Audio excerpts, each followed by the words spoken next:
నమస్తే అండి. పద్మజ ఖండవిల్లి వ్లాగ్స్ ఛానల్కి స్వాగతం. మీకు మీ కుటుంబ సభ్యులకి శ్రీరామనవమి శుభాకాంక్షలండి.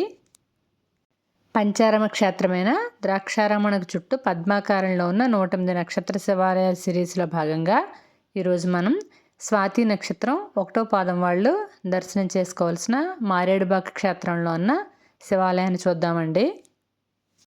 చాళుక్యుల భీమమండలంలో ఉన్న ద్రాక్షారామ క్షేత్రానికి వాయువ్య దిశగా సుమారు ఒక 18 కిలోమీటర్ల దూరంలో ఈ మారేడుబాక క్షేత్రం ఉంటుంది. ఇది కోనసీమ జిల్లా రాయవరం మండలానికి చెందిన గ్రామం అన్నమాట. ఈ మారేడుబాక క్షేత్రంలో శ్రీ పార్వతీ సమేత మల్లేశ్వర స్వామివారిగా మనకి స్వామివారు దర్శనమిస్తారు. ద్రాక్షారామాన్నే దక్షిణ కాశీ అని కూడా అంటారండి. ద్రాక్షారామ క్షేత్రానికి చుట్టూ ఉన్న ఈ 108 నక్షత్ర పాద శివాలయాలని భీమసభ అంటారనమాట. భీమసభ యొక్క నమూనా శివలింగం నేను ప్రతి వీడియోకి పైన ఐకార్డ్స్లో ఇస్తున్నాను. మీరు తప్పకుండా ఆ వీడియో చూస్తే కనుక మీకు ఈ ఆలయాల యొక్క విశిష్టత అర్థమవుతుందండి. స్వాతి నక్షత్రం 1వ పాదం జాతకులు అది జన్మ నక్షత్రమైనా సరే లేకపోతే పేరుని బట్టి చూసుకునే నక్షత్రమైనా సరే ఇక్కడున్న మల్లేశ్వర స్వామివారిని దర్శనం చేసుకున్న తర్వాత స్వాతి నక్షత్రం 1వ పాదం తులారాశికి సంబంధించిన పాదం కాబట్టి తులారాశికి సంబంధించిన ద్రాక్షారామణకు 3 కిలోమీటర్ల దూరంలో ఉన్న ఆదివారపేట క్షేత్రంలో ఉన్న శ్రీ పార్వతీ సమేత శ్రీ పరమేశ్వర స్వామివారిని దర్శనం చేసుకుని తర్వాత ద్రాక్షారామంలో ఉన్న భీమేశ్వర స్వామిని దర్శనం చేసుకుంటే వీళ్ళకున్న దోషాలన్నీ పోతాయని కూడా చెప్తూ ఉంటారండి.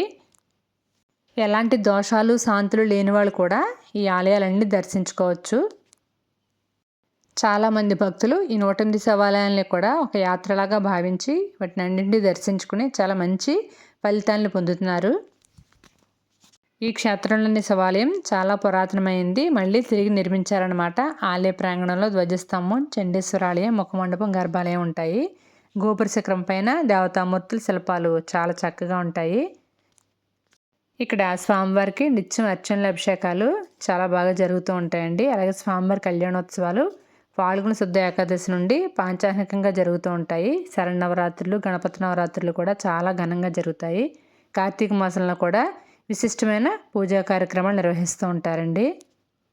స్వాతి నక్షత్రం 1వ పాదం జాతకులు అలాగే తులారాశి జాతకులు కూడా ఈ క్షేత్రంలో శివాలయంలో అర్చనలు అభిషేకాలు చేస్తే చాలా మంచి ఫలితాలు పొందుతారని కూడా భక్తజనులు ప్రగాఢంగా నమ్ముతూ ఉంటారు. అలాగే ఇక్కడున్న శ్రీ లక్ష్మీ సమేత జనార్దన స్వామివారి ఆలయం కూడా చాలా చక్కగా ఉంటుంది. తప్పకుండా దర్శించుకోవాల్సిన ఆలయం అండి.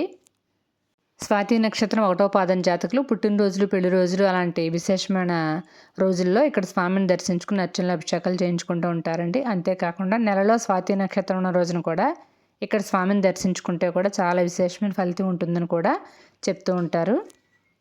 ఇక రవాణా సదుపాయాల విషయానికి వస్తే రామచంద్రపురం మండపేట మెయిన్ రోడ్లో మాచవరం సెంటర్ ఉంటుంది. దీన్ని సోమేశ్వర వంతెన అని పిలుస్తారు. ఇక్కడ నుంచి మారేడుబాక్కి ఆటోలు ఉంటాయి. మండపేట నుంచి కూడా మారేడుబాక్కి ఆటోలు ఉంటాయి. మండపేట నుంచి మారేడుబాక్కి సుమారు ఒక 4 కిలోమీటర్ల దూరం ఉంటుంది. ఇంకా మీకు ఏమైనా వివరాలు కావాలనిపిస్తే కింద గురువుగారి నెంబర్ ఇస్తున్నానండి. ఆయన కాల్ చేస్తే మీకు ఇంకా ఇన్ఫర్మేషన్ ఏమైనా కావాలంటే ఆయన మీకు అందిస్తారు.